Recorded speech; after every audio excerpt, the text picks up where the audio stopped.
Hello friends, welcome to Dhruvdev World Malayalam recipes. ഇന്നിവിടെ ഞാൻ നുറുക്ക് ഗോതമ്പ് വെച്ചിട്ട് നമുക്ക് തിരുവാതിരയ്ക്കല്ലേ വരുന്നത്, അതുകൊണ്ട് പെട്ടെന്നൊരു കഞ്ഞി ഉണ്ടാക്കാമെന്നാണ് കരുതുന്നത്.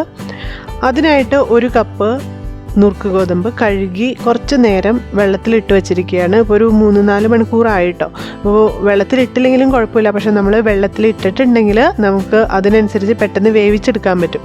അപ്പോൾ ഞാനിത് കുക്കറിലാണ് വേവിക്കാൻ പോകുന്നത്. കുക്കറിൽ വേവിക്കുമ്പോൾ ശരിക്കും ശ്രദ്ധിച്ച് വേവിക്കണം. നമ്മൾ ഗ്യാസിലായതുകൊണ്ട് പെട്ടെന്ന് വേവാൻ വേണ്ടി കുക്കറിലാണ് ഉപയോഗിക്കുന്നത്. അപ്പോൾ ഇത് ഞാൻ കഴുകിയിട്ട് നല്ല വെള്ളത്തിലാണ് കുതിർക്കാൻ ഇട്ട് വെച്ചിരുന്നത്. അപ്പോൾ ഇത് കുക്കറിലോട്ട് ഇടാൻ പോവാണ്.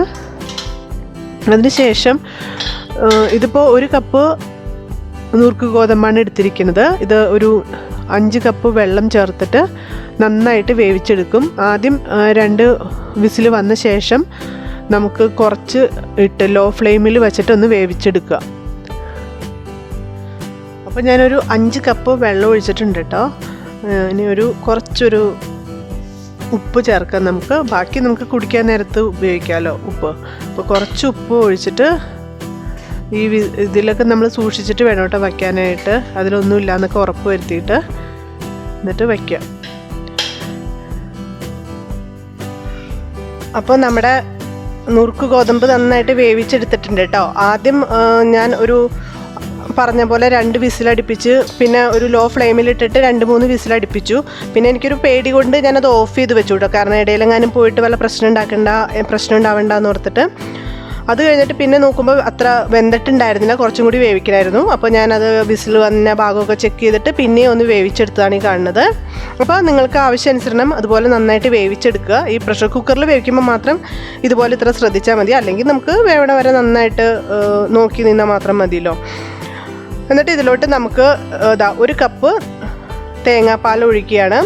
വളരെ ഈസിയും വളരെ ടേസ്റ്റിയുമാണ് നമ്മുടെ ഈ തിരുവാതിര സ്പെഷ്യൽ നുറുക്ക് ഗോതമ്പ്. അപ്പോൾ ഇതിനേക്കാളും ടേസ്റ്റായിട്ട് ഉണ്ടാക്കണേ എങ്ങനെയാണെന്ന് വെച്ചിട്ടുണ്ടെങ്കിൽ ഈ തേങ്ങാപ്പാലിൽ തന്നെ നമുക്ക് വേവിച്ചെടുത്തിട്ട്, വെള്ളമാണല്ലോ ഞാൻ ആദ്യം ചേർത്തത്, അതിന് പകരം നമുക്ക് 2ാം പാൽ ഒഴിച്ചിട്ട് ആദ്യം നുറുക്ക് ഗോതമ്പ് വേവിച്ചെടുക്കുക. എന്നിട്ട് ഇത് ഈ അവസാനം ഇതുപോലെ 1ാം പാൽ ഒഴിക്കുക. തേങ്ങയുടെ 1ാം പാൽ ഒഴിച്ച് കഴിഞ്ഞിട്ട് നമുക്ക് കുറച്ച് നേരം വച്ച് ആ ചൂടിലൊക്കെ ആ തേങ്ങാപ്പാൽ ഇതിൻ്റെ ഒപ്പം നുറുക്ക് ഗോതമ്പിലൊക്കെ നന്നായിട്ട് ഒന്ന് ആയിട്ട് വരണം. അതുവരെ നമുക്കൊന്ന് ആ ചൂടൊക്കെ ഒന്ന് കുറച്ച് അറിയ ശേഷം, ഇപ്പോൾ ഞാൻ കുറച്ച് ഉപ്പിട്ടിട്ടാണല്ലോ വേവിച്ചത്, എന്നിട്ട് ആവശ്യമായിട്ടുള്ള ഉപ്പും ചേർത്തിട്ട് വേവിച്ച് ആ ഉപ്പും ചേർത്ത് കഴിച്ചിട്ടുണ്ടെങ്കിൽ വളരെ ടേസ്റ്റാണ് കേട്ടോ. അപ്പോൾ ഇതുപോലെ അല്ലാണ്ട് സിമ്പിളായിട്ട് ചിലവരുണ്ടാക്കും. ജസ്റ്റ് നമ്മുടെ നുറുക്ക് ഗോതമ്പ് വെള്ളത്തിൽ ഇതുപോലെ തന്നെ വേവിച്ച ശേഷം തേങ്ങാപ്പാൽ ചേർക്കില്ല, തേങ്ങ ചിരകിയത്, ലാസ്റ്റ് തേങ്ങ ചിരകിയത് മാത്രം ചേർത്ത് കഴിക്കുന്നവരുമുണ്ട്. അങ്ങനെയും ഈ തിരുവാതിര സ്പെഷ്യലായിട്ട് അവർ കഴിക്കുന്നു. അല്ലെങ്കിൽ പിന്നെ ജസ്റ്റ് തേങ്ങ പോലും ചേർക്കാതെ ജസ്റ്റ് നമ്മുടെ നുറുക്ക് ഗോതമ്പ് വേവിച്ചിട്ട് ഉപ്പും നെയ്യും ചേർത്തും അങ്ങനെയും നമുക്ക് ഗോതമ്പ് കഞ്ഞി കുടിക്കാം. അപ്പോൾ ഇത് എല്ലാവരും വളരെ എളുപ്പത്തിൽ ഉണ്ടാക്കാൻ പറ്റിയ ഈ നുറുക്ക് ഗോതമ്പ് കഞ്ഞി, നമ്മുടെ തിരുവാതിര സ്പെഷ്യൽ നുറുക്ക് ഗോതമ്പ് കഞ്ഞി ഉണ്ടാക്കുക. എന്നിട്ട് ഇഷ്ടമാവുകയാണെങ്കിൽ എൻ്റെ ചാനൽ സബ്സ്ക്രൈബ് ചെയ്യുക, എല്ലാവരും സപ്പോർട്ട് ചെയ്യുക. അപ്പോൾ ഇതിനോടൊപ്പം തന്നെ നമുക്ക് പുഴുക്കാണ് കഴിക്കേണ്ടത്. അപ്പോൾ കുറച്ച് എല്ലാം അതിൻ്റെ സാധനങ്ങൾ കിട്ടിയില്ല. വളരെ എളുപ്പമാണ് പുഴുക്ക് ഉണ്ടാക്കാനായിട്ട്.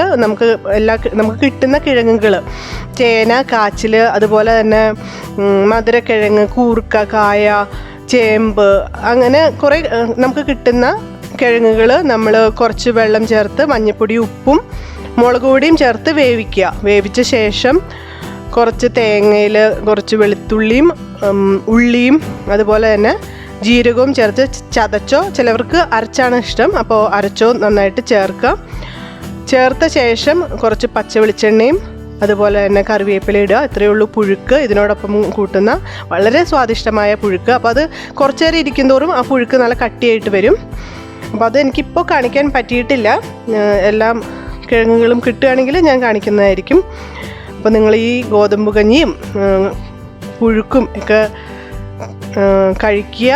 അതുപോലെ തന്നെ തിരുവാതിര സ്പെഷ്യൽ എന്നല്ല, ഇത് എല്ലായ്പ്പോഴും നമുക്ക് ഈ കഞ്ഞി ഉണ്ടാക്കി കുടിക്കാവുന്നതാണ്. ഇത് ഷുഗർ പേഷ്യൻറ്റിനൊക്കെ വളരെ നല്ലതാണ്. ഷുഗർ പേഷ്യൻറ്റിന് മാത്രമല്ല, നമുക്ക് എല്ലാവർക്കും വളരെ ഹെൽത്തി ആയിട്ടുള്ള ഒരു കഞ്ഞിയാണ്. അപ്പോൾ എല്ലാവരും ഇത് ഉണ്ടാക്കി നോക്കാം കേട്ടോ. അപ്പോൾ ഈ കണ്ടില്ലേ, ഇതുപോലെ കൊഴുത്ത് നമ്മുടെ ആ കഞ്ഞിയിൽ ആ തേങ്ങ നുറുക്ക് ഗോതമ്പിൽ നമ്മുടെ ആ തേങ്ങാപ്പാലിൻ്റെ ആ സ്വാദും കൂടി വരുമ്പോഴാണ് കുറച്ച് നേരം അതിന് ഇരിക്കണം. എന്നിട്ട് ആറ് കഴിയുമ്പോഴാണ് എനിക്ക് കുടിക്കാൻ ഇഷ്ടം കേട്ടോ. ഇത്തിരി ഉപ്പും ചേർത്ത് അങ്ങോട്ട് കുടിക്കുകയാണെങ്കിൽ എന്താ സ്വാദെന്നറിയോ. അപ്പോൾ എല്ലാവരും ഒന്ന് ഉണ്ടാക്കി കുടിച്ചു നോക്കുക കേട്ടോ.